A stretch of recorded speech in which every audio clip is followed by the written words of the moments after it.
bonjour à tous, monsieur le maire, mesdames et messieurs, et chers amis aussi. Donc je voudrais aussi saluer l'initiative de la Clé Poumon qui pour la deuxième année consécutive organise cette journée. Et un petit peu plus particulièrement le docteur Pernin pour son travail d'aiguillon, quand même, c'est important. Et donc c'est vrai que ces journées nous offrent un moment d'échange et il nous permet aussi justement d'avoir un regard et de se poser des questions.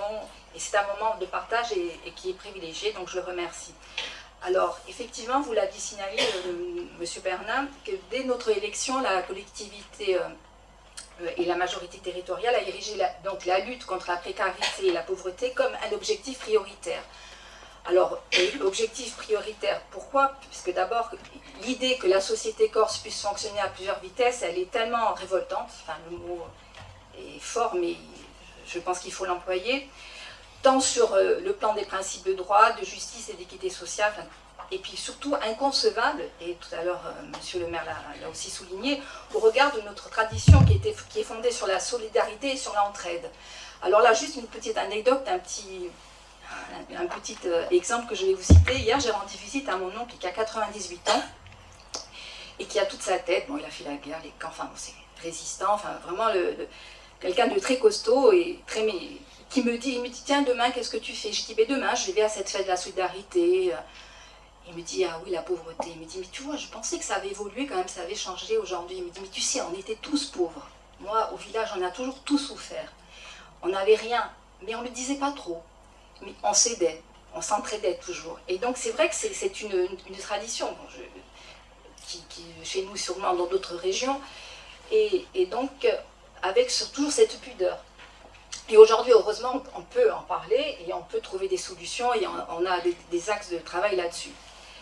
Alors aussi, pourquoi avoir érigé cette lutte-là et d'avoir adopté ce plan, c'est que ça devient une contrainte. Le fait justement que l'on ne puisse pas, au niveau économique et social, et d'avoir un projet politique, le fait que cette solidarité, le fait que la précarité, elle est déjà bien enclenchée, elle empêche un développement stratégique.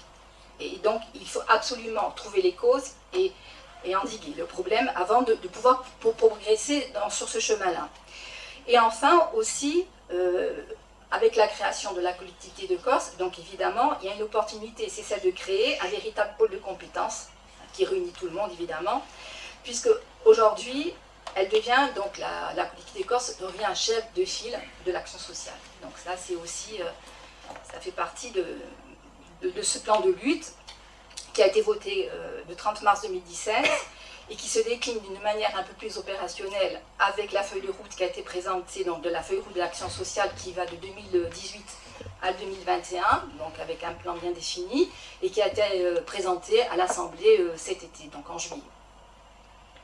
Donc vous l'avez dit aussi, monsieur le maire, c'est un triste record que l'on a en matière d'indicateurs sociaux, puisque vous l'avez aussi dit, plus de 20%, donc un niveau inacceptable.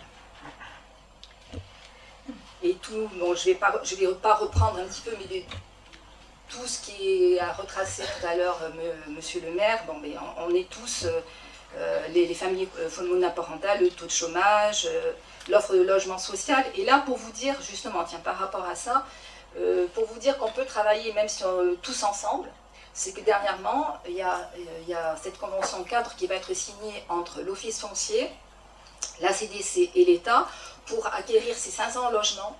Et donc ces 500 logements qui ne vont pas être construits dans la périphérie de la ville, mais qui vont être, c'est ça, hein, achetés dans le centre, et après...